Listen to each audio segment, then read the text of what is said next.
Well, how are we doing? We're 2 weeks out. Everybody's all right? I've got a little Grinch reading for you to start off. I know, just in case you're there. And then we'll bring you full scale. So this is something I just found on the internets by Mark Gilroy.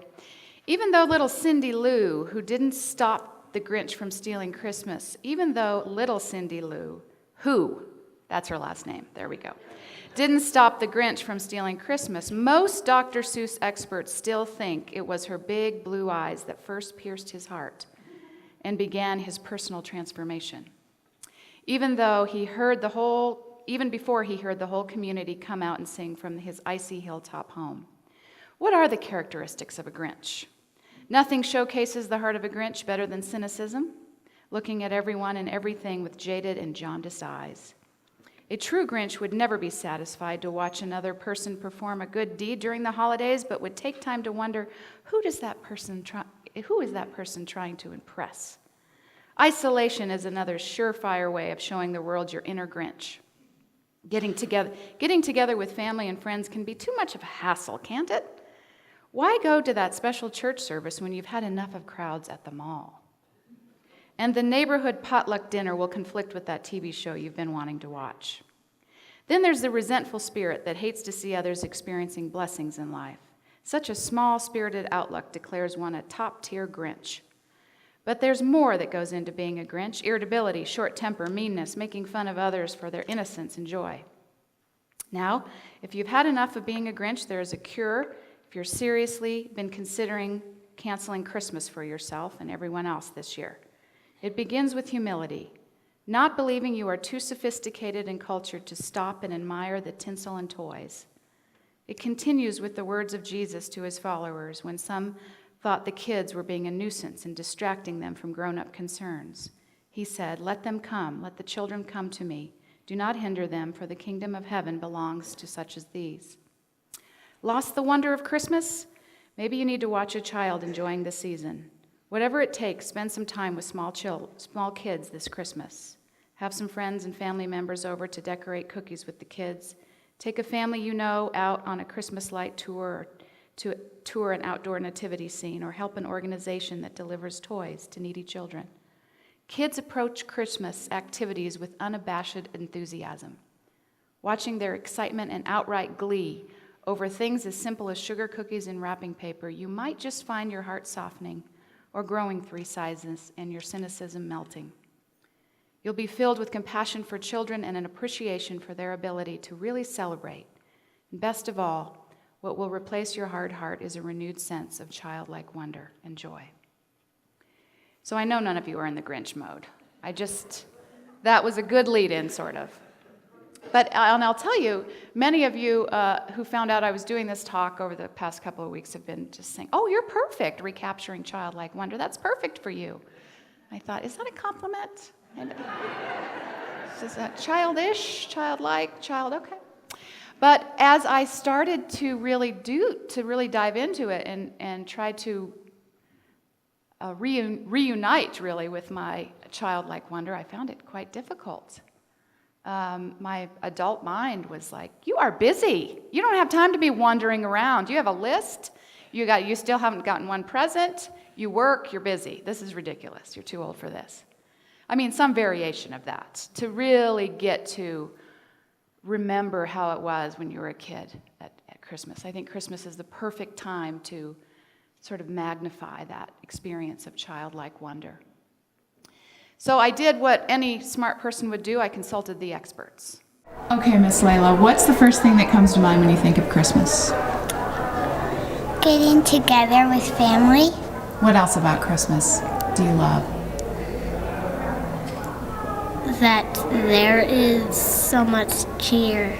Cheer? Yeah. Gifts and laughter and all of that joyful stuff. Mm-hmm. My favorite thing about Christmas is making the Christmas cookies.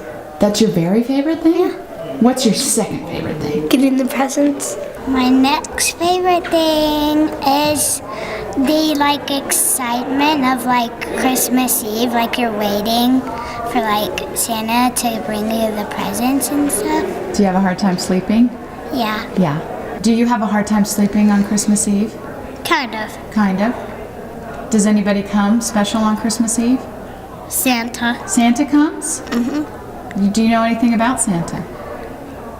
He's old. He's old. And what else? He has a beard like my dad. Ah. Do you have a hard time sleeping the night before Christmas? I used to when I was little, but now not really. Okay. And what was so hard when you were little to sleep? I'm so excited that Santa was gonna come, and so. Hard to sleep, right? Yeah. Is Jesus involved in Christmas? Yeah, he's a big part. He's the one who pretty much created Christmas. Created it. How did he create it? By being like the Son of God, but not. Is it his birthday? Yeah. Okay. Awesome. Does Jesus have anything to do with Christmas? It's his birthday. It is. Now, is Jesus involved in Christmas at all? Yes, Why? How? it's his birthday. Does Jesus have anything to do with Christmas? Essentially. Essentially. My Christmas wish for people is money. Money. How would that happen? I want them to get rich and have $100. And then what would happen? They would get more rich every Christmas Eve. All right. My wish for people for Christmas would be love. What would you wish for everybody for Christmas? World peace. My Christmas wish for other people would be to, on Christmas, have a nice, warm home to be in and spend time with their family.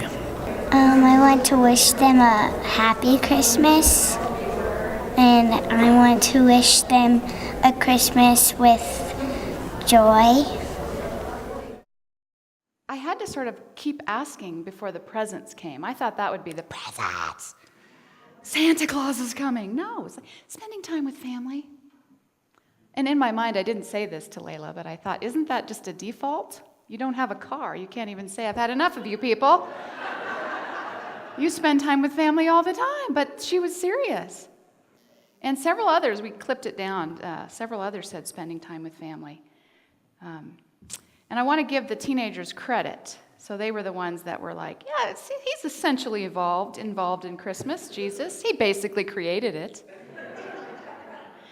I watched it with Jackie, who's the youth ed director, and she said, that's a really good indication of where they are, because they know what they've been taught, they know, but they've also are just on the, do I have anyone like 11 or under here? Okay, good. They're on the cusp of finding out that other... You do. What? Oh, I need you to go to the youth ed department. I have a big story to tell today. Seriously. I don't know that that's going to work. I can't mask that.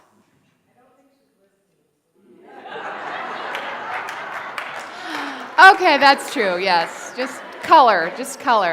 Well, they're on the other side of having experienced a story that they really believed in, that we taught them, that was suddenly exposed.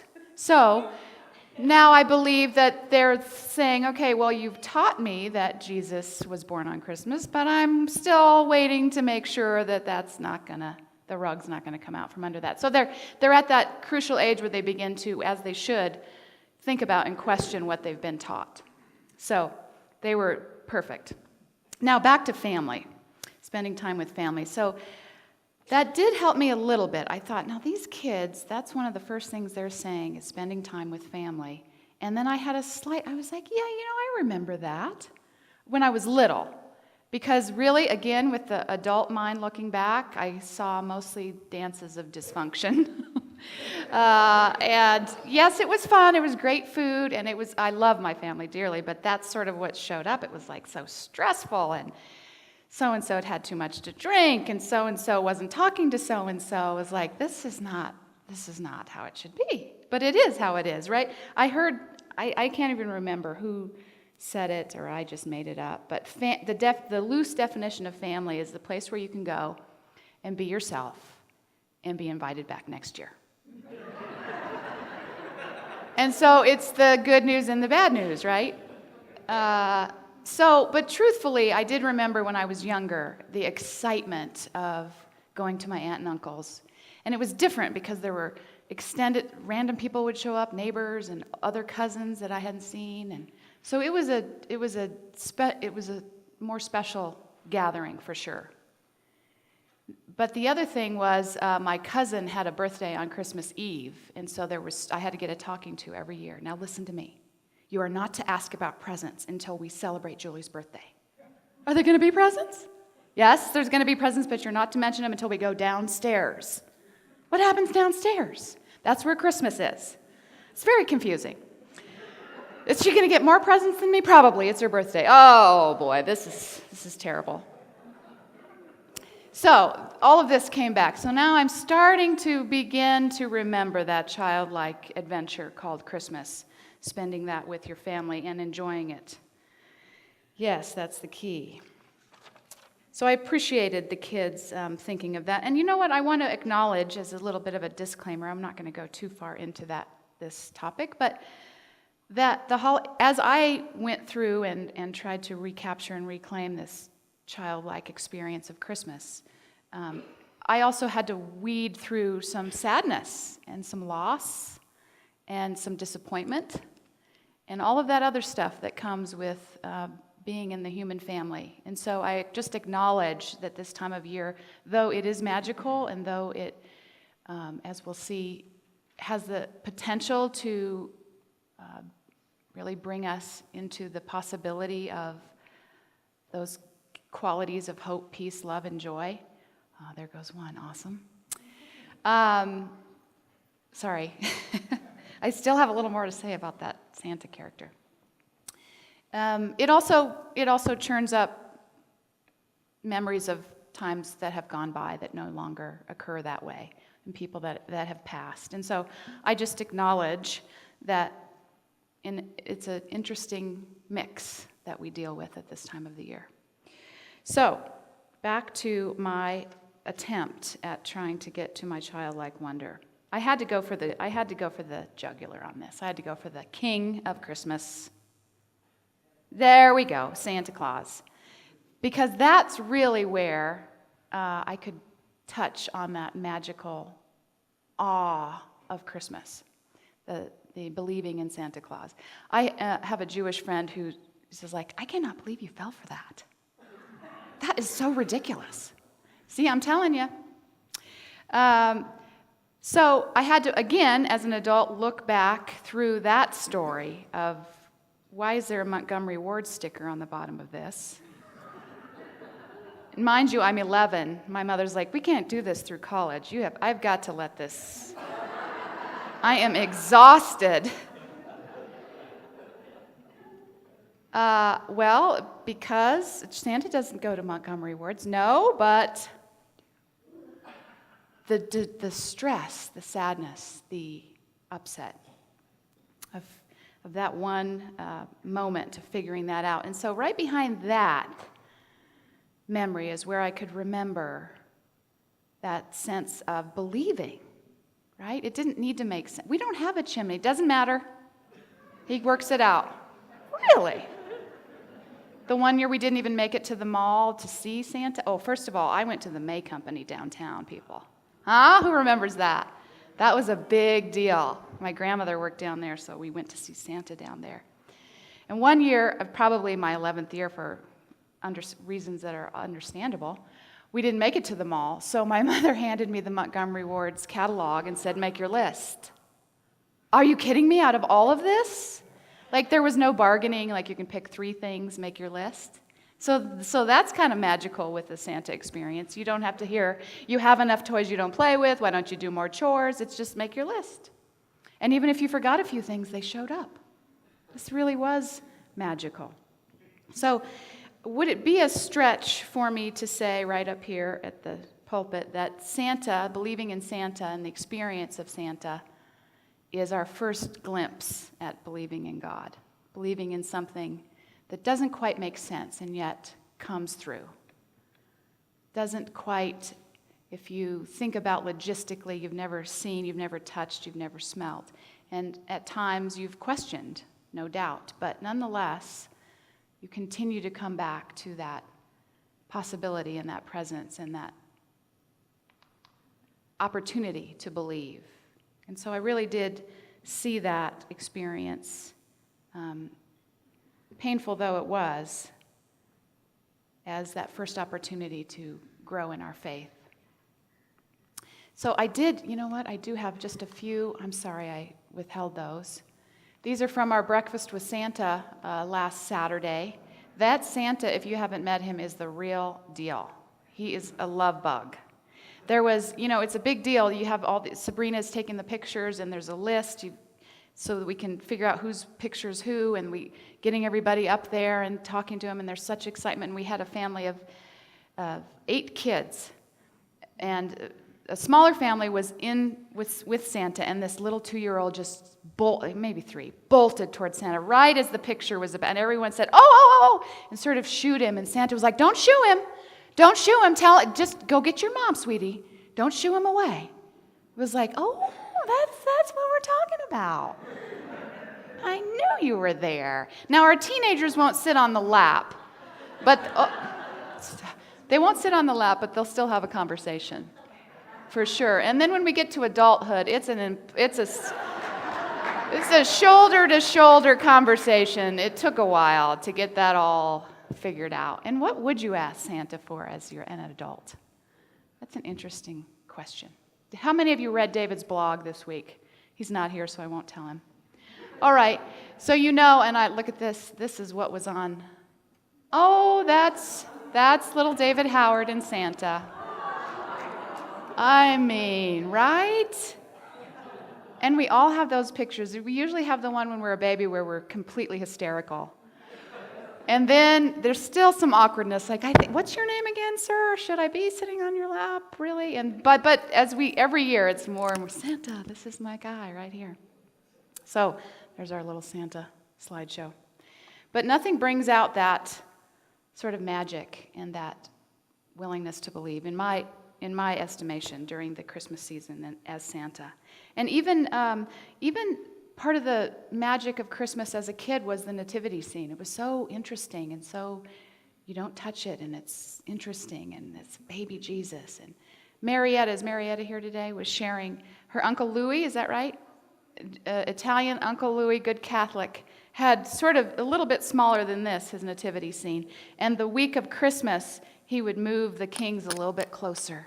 They'd start over there, and he'd move them, they'd start, and then finally they'd be over here. So even the adults are participating in the magic of Christmas. So, if you had to say that quote that is famous from Jesus, saying when the adults were trying to shoo the children away, and he says, I tell you the truth, unless you become like children, you will never enter the kingdom of heaven. What do you think he's really pointing at there, if you become like children? Like, just start whining?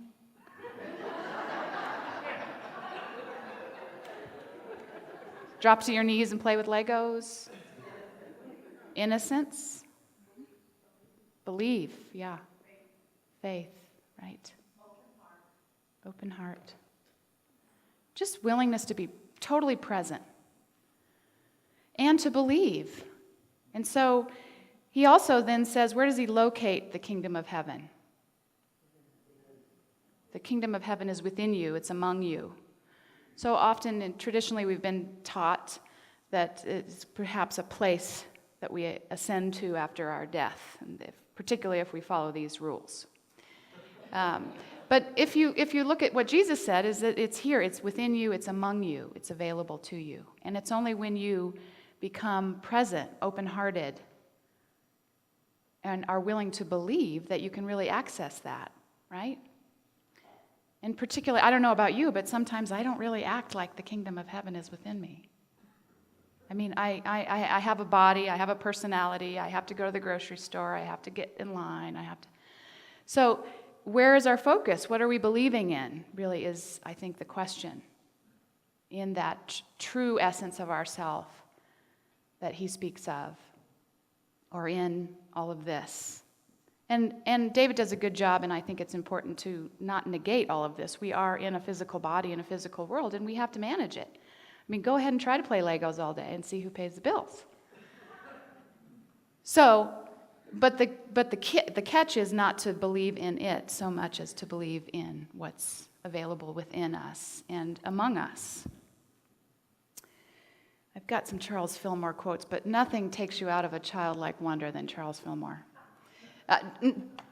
God bless him, but he's very intellectual. So we're going to go with the next best intellect, Einstein, who says, "Do not grow old no matter how long you live. Never cease to stand like curious children before the great mystery into which we were born." I don't know. I mean, do you get up and say, "What's going to happen today?" I mean, I live with a 5 and an 8-year-old, and between 7 and 8:48 in the morning, before they go to school, they have had an hour of Lego time and singing. Like, why aren't you just in bed? Oh, we got stuff to build. I mean, we've got 7,000 Legos here. It's going to take a while. But they are just ready to go. And I don't think that they would say, "I'm just so enlivened by the mystery that we're born into," but they are in touch with it. They feel it. And I think that's the magic of Santa, is he's protecting that part of us that believes in the magic and the mystery. And so I don't know what it would take, but I've been curious about it, and I think that's another piece of being childlike, is to be curious. Because to be curious and to be, reclaiming our childlike wonder. You know what I came up against? I don't wonder about much. I already know how it's going to go. It's going to be a slight variation of yesterday. And there might be a little wrench thrown in there, a flat tire or something fun like that. But I think that's sort of the other thing that we have to deal with is we already know how it's going to go. We already know how so-and-so is going to be. We already know how we're going to mess it up, or we don't deserve it, or we already know. We're not wondering. We're not curious. And so I invite us all to take those words to heart, those words of Jesus, that the kingdom of... so what is the kingdom of heaven then? I didn't say that. If it's not a place that we're ascending to, what do we think it is? If it's among us and within us? Joy and love? Sorry? Inner peace. Harmony. It's the good stuff. Right? Those attributes that we often attribute to God, peace, love, harmony, are available to us and actually as us as we explore and grow in that awareness that is what is within us.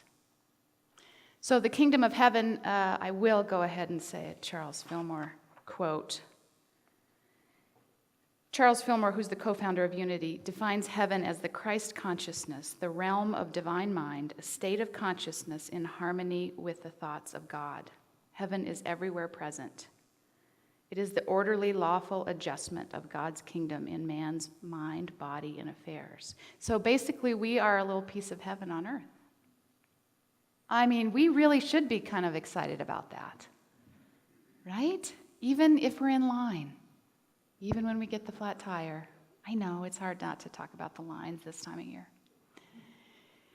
So I want to just take that into a time of meditation as we consider for ourselves what we are willing to believe in about our own capacity and our own expression of the divine. So just close your eyes if that's comfortable for you and take a deep breath. We're just contemplating. We're becoming curious, not judging. We're just becoming curious about what we notice we believe in about ourselves and about each other. and about God, about spirit, about the divine. Just noticing, do we believe that we are indeed expressions of spirit on earth?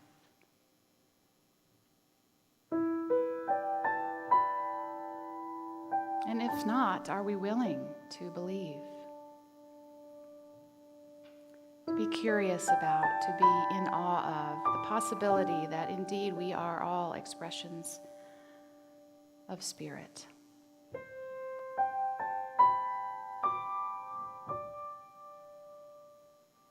And if you are in alignment with that belief, willing to believe it more fully, how would your life be on a daily basis if you woke up in awe of that truth? I am an expression, a living expression of the divine.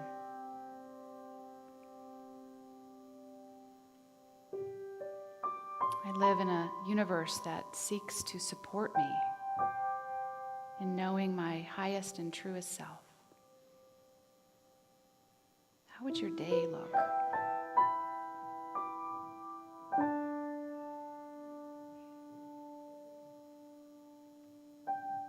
How would your life look?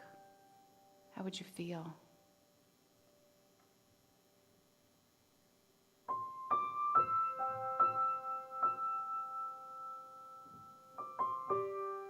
So we just acknowledge that we have the capacity to believe in ourselves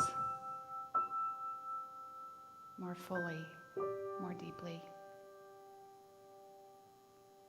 Through the message and through the life teaching of Jesus, to be expressions of love and humility and presence.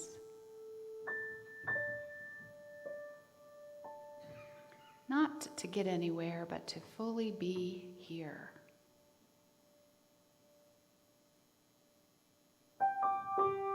So just let yourself contemplate how it would feel to believe fully